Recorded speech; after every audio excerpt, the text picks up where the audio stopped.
Now we're going to look at lights within the 3D world. So the lights are located here. Okay.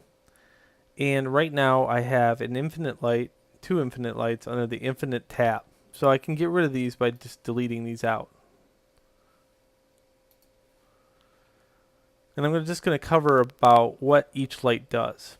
Okay, point lights, if I create a new point light, just by going down here, create new point light, starts out like this, and are a little trickier to kind of move around. So here's the one important thing that you should know. You can move these back and forth in Z space. You can also see them by making sure the 3D light feature is turned on. Right here is my point light up in the upper left hand side. So what I'm going to do is try to move it back and forth into Z space, the light. So go to the light feature. Here is the slide tool for the light, and I can move that back and forth in Z space. Okay. I can also rotate that around, but if you notice, this point light doesn't rotate. I can also pan it, so I can move it from over here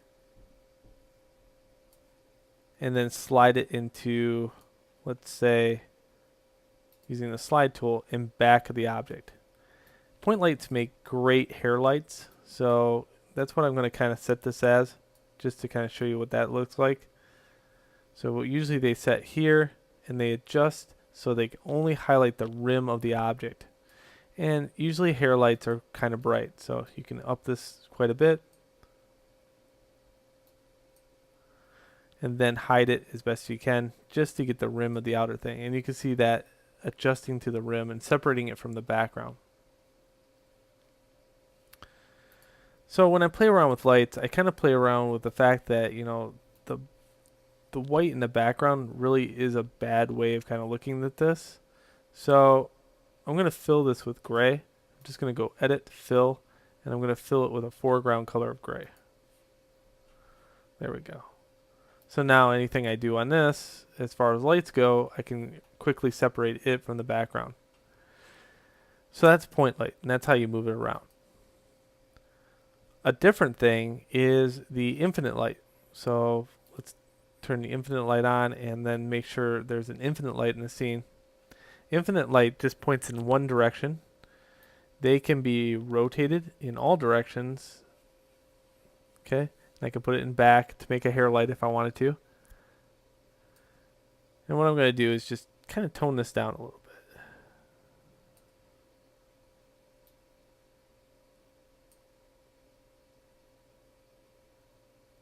Okay. And that's how you work that. And it can be moved back and forth in the space also. But keep in mind, if it's close to the object or far away from the object, it doesn't matter. It's an infinite light. Okay. So I can move it all day long and back and forth in Z space, but it won't matter.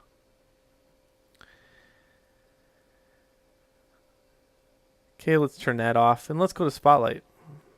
Spotlight works a little bit harder. Here's Spotlight. So it starts out like this. And if I need to move it around, I can pan it around. I can slide it back and forth into Z space if I wanted to. So I can set it right back here. I can pan it. And then I can point it using rotate. Just like that.